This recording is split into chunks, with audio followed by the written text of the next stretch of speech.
নমস্কার, আমার নাম doctor Ujjwal Kanti Debnath, orthopaedic and spine surgeon. আমাকে অনেকেই প্রশ্ন করে স্পাইনাল প্রবলেমস নিয়ে আপনার কাছে যারা আসেন, আমাদের দেশে প্রবলেমটা কতখানি? আমাদের দেশে যতখানি প্রবলেম সারা বিশ্বেও তা একই প্রবলেম।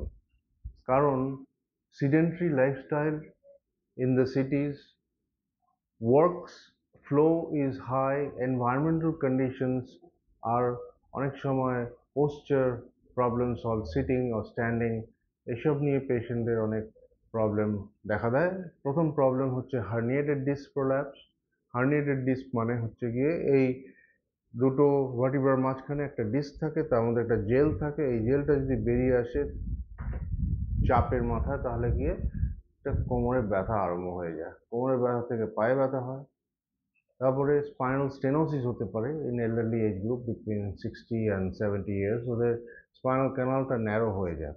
এই ন্যারোনেসের জন্য নার্ভের উপর চাপ পড়ে, ওরা হাঁটতে অসুবিধা হয়।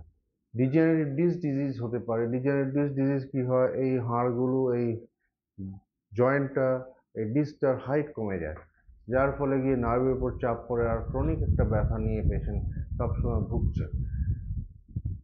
তারপরে স্পন্ডাইলো আর্থ্রোসিস আছে, স্পন্ডাইলোলিস্থিসিস আছে, মানে একটা হাড় আরেকটা হাড়ের উপর সরে যায়।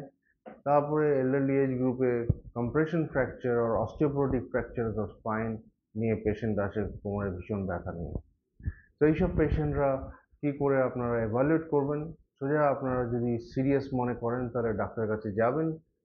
ওনারা সেই প্রেজেন্টেশন দেখে কি করে প্রেজেন্ট করছে, সিভিয়ার পেইন, ডিসকমফর্ট, নামনেস আছে কিনা, পায়ে উইকনেস আছে কিনা, লাম্বার মাসেলসের উইকনেস কিরকম, তারপরে পেচ্ছাপ পায়খানার কোনো প্রবলেম হচ্ছে কি, এইসব যদি প্রবলেমস থাকে তাহলে গিয়ে ইমিডিয়েট আপনার ডাক্তারের সঙ্গে দেখা করে ফার্দার ট্রিটমেন্টের জন্য আপনারা আলোচনা করবেন। Thank you very much.